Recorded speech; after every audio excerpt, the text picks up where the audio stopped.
আসসালামু আলাইকুম। হাসান খালেদ, সভাপতি, বাংলাদেশ তৃণমূল পার্টি। দর্শক শ্রোতা, আজকে আপনাদের সাথে একটা কথা বলবো। একটা বিষয় হলো আপনার প্রাথমিক ও গণশিক্ষা বিষয়ক প্রতিমন্ত্রী ববি হাজাজ কয়েকবারই এই কথাটা বলেছেন এবং এটা মিডিয়াতেও আসছে, কোনো সমস্যা নাই।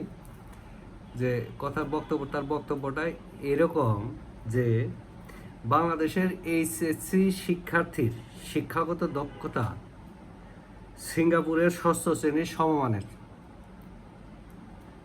মানে বাংলাদেশের এইচএসসি শিক্ষার্থীর শিক্ষাগত দক্ষতা এটা সিঙ্গাপুরে যে ছেলেটা ষষ্ঠ শ্রেণী পাশ করছে তার সমমান। এই উক্তিটা উনি দীর্ঘদিন যাবতই করতেছে। উনি কেন করতেছেন? উনি কি সঠিক বলতেছেন? এটা আপনার খুবই সিম্পল। আমাদের দেশের ছেলেমেয়েরা এইচএসসি পাস করে, ছাত্রছাত্রীরা এইচএসসি পাস করে কি সিঙ্গাপুরে ব্যাচেলর করতে যাচ্ছে না? সিঙ্গাপুরের ইউনিভার্সিটিগুলোতে, ইউরোপ, আমেরিকা, কানাডা ইউনিভার্সিটিগুলোতে ব্যাচেলর করতে যাচ্ছে না? পিএইচডি করে তো ওই সমস্ত দেশে ব্যাচেলর করতে যাইতে হয় না, এইচএসসি পাস করে তো ব্যাচেলর করতে যায়। আর এই কথাটা উনি বারবার বলতেছে, বলে আমাদেরকে হেয় করতেছে, আমাদের দেশে ডিফেম করতেছে। কেন? এটা কি কারণ? কি এই মন্ত্রী মহোদয়ের কারণটা কি? তার দুরভিসন্ধিটা কি? একটা কথা তো, একটা অর্থবোধক শব্দ তো থাকতে হবে, কথা থাকতে হবে। শিক্ষামন্ত্রী আছে, পাকিস্তানের শিক্ষা ব্যবস্থা অনেক উন্নত, অনেক কিছু, এটা নিয়ে উনি পাকিস্তানের শিক্ষার অ্যাম্বাসাডর হয়েছেন মনে হইলো, এরকম এই সমস্ত কথাবার্তা বলতেছেন। তো এখন আমাদের দেশের ইয়ারা কি গিয়ে যারা গ্রাজুয়েশন করতেছে, ব্যাচেলর পড়তেছে, মাস্টার্স পড়তেছে, ওইখানে আবার পিএইচডি করতেছে, ওই সমস্ত বিশ্ববিদ্যালয়ে শিক্ষকতা করতেছে, এক্সপার্ট হচ্ছে, বিশেষজ্ঞ হচ্ছে, তো এগুলো কিভাবে হচ্ছে? একটা সিম্পল একটা কথা, যদি ষষ্ঠ শ্রেণী সমমানেরই হয় তাহলে তারা ইউনিভার্সিটিতে চান্স পাচ্ছে কিভাবে?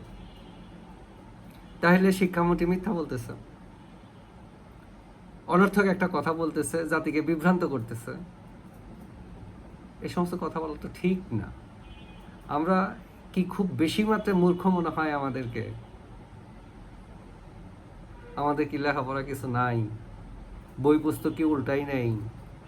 আচ্ছা, না হয় নাই উল্টালাম, কিন্তু পুস্তকের উপরের পাতা বইয়ের নাম তো পড়ছি, ওইরকম কিছু পুস্তকের নাম তো মনে আছে। হ্যাঁ,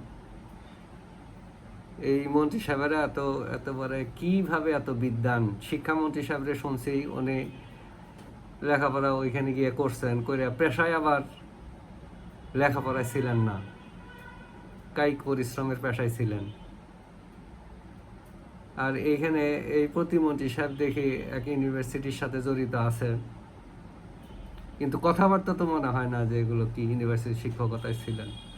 এটা কোনো কথাবার্তা হইল? মানুষ নিজের দেশেরকে আপলিফট করে। এই জিনিসটা যখন যায়, বিদেশে যাবে বা বিদেশেরা শোনে, তারা গুরুত্ব দেয় না একেবারে নিশ্চিতভাবে। আমি নিশ্চিত, বাংলাদেশ তৃণমূল পার্টি নিশ্চিত তারা তাদের এই সমস্ত বক্তব্য গুরুত্ব দেয় না। গুরুত্ব দিলে হয়তো এই ব্যাচেলর পড়াশোনার মধ্যে একটা এম্বার্গো চলে আসতো, কারণ তারা আমাদের বাচ্চাদের, আমাদের স্টুডেন্টদের এফিসিয়েন্সি জানে। কিন্তু এগুলো তো থামা দরকার না, এগুলো করে কি হয়? জাতিকে ডিফেম দিয়ে, জাতির বদনাম করে কি উপকার হয়? দেশপ্রেম তো এদের নাই, দেশাত্মবোধ তো এদের নাই। দেশের একটা ক্ষতি থাকলেও যাতে বিস্তার না করে, মানুষ গোপন করে, যাতে মানুষের মধ্যে বহির্বিশ্বে যাতে মেসেজটা ভুল বার্তা না যায়। আর এরা যাইতে কথাবার্তা বলে। যাই বলতে থাকেন, মানুষ একসময় ত্যক্ত বিরক্ত হয়ে আপনাদেরকে প্রতিরোধ করবে। যে যেখানে থাকে সুস্থ থাকি, নিরাপদ থাকি, এবং এই সমস্ত যারা জাতির বদনাম করতেছে তাদের প্রতিরোধের ব্যবস্থা করি।